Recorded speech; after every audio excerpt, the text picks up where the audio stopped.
Let's jump right in. Welcome to The Explainer. Today, we're unpacking something incredibly practical.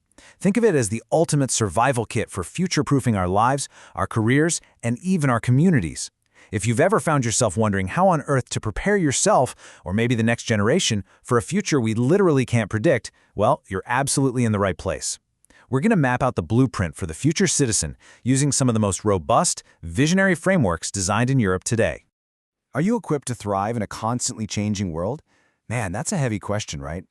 Whether you're a parent stressing over what your kids will actually need to know in the 2030s, an educator trying to prepare students for jobs that don't even exist yet, or just a lifelong learner wanting to stay relevant, this hits home for all of us.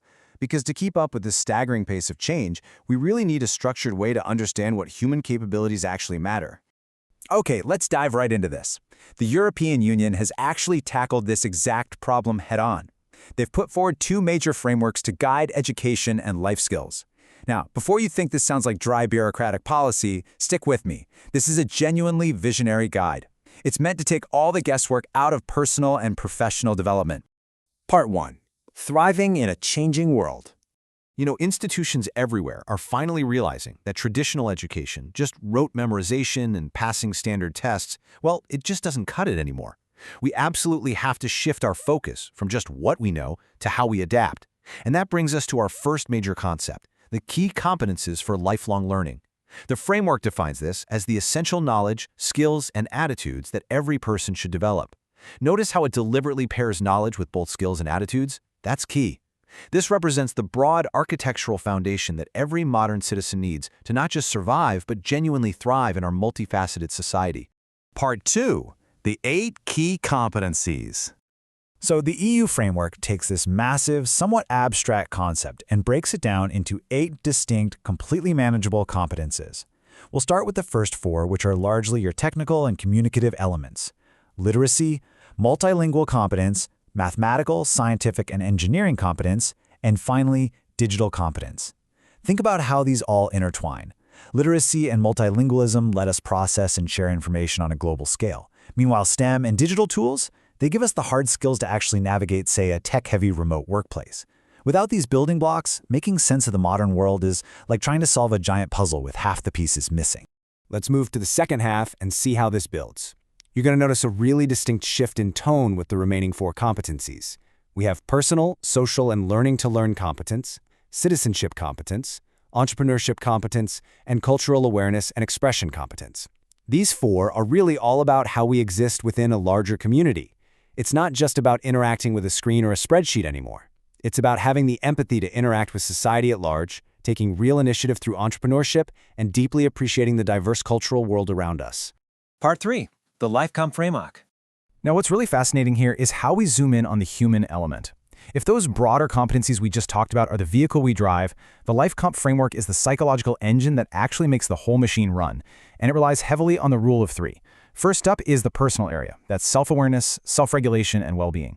Next is the social area, empathy, communication, and collaboration. And finally, learning to learn, encompassing a growth mindset, critical thinking, and managing learning. Contrast this with the technical skills, like math or engineering. These interpersonal requirements are the deeply human skills, the ones that AI and machines absolutely cannot easily replicate. Notice how beautifully these flow in a natural progression? Step 1 is personal. That's your inward focus. You really have to understand and regulate yourself first, right?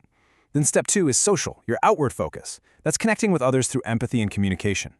And step 3 is learning to learn, which is your forward focus. But, how do we actually learn to learn? We do it by mastering our internal selves, projecting that stability outwardly to our peers, and then adopting a solid growth mindset that just isn't afraid to tackle new, unknown challenges. Part 4. The ultimate lifelong goal. So, why do we put in all this intense effort to develop these skills? What's the final destination here? Well, the crucial point is summarized absolutely perfectly by the EU source material. The overarching goal is to help individuals become active citizens capable of thriving in a changing world. I love that. That single sentence is just so empowering. It doesn't say we want passive workers capable of surviving. No way. It implies agency, power, and a really deep capability to handle whatever the future decides to throw at us. And this brilliantly illustrates exactly what those active citizens look like in practice. When people really internalize these frameworks, they transform.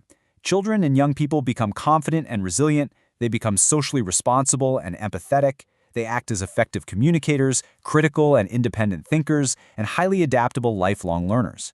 These are the ultimate character traits, guys. If you have these in your toolkit, it frankly doesn't matter if the economy shifts entirely or if some new tech completely disrupts your industry. You've got the internal foundation to navigate the whole shebang. To wrap up, I want to leave you with a final, provocative question. Which of these lifelong skills will you master next? Are you going to focus inward on your own well-being and self-regulation? Will you focus outwardly, maybe dialing up your empathy and collaboration? Or is it time to really sharpen those technical, digital skills? The blueprint for the future citizen is literally right in front of us, but the journey, that is entirely yours to drive. Take a moment today, pick just one area to grow in, and start building your future. Thanks so much for joining me for this explainer. Keep learning, keep adapting, and I will catch you next time.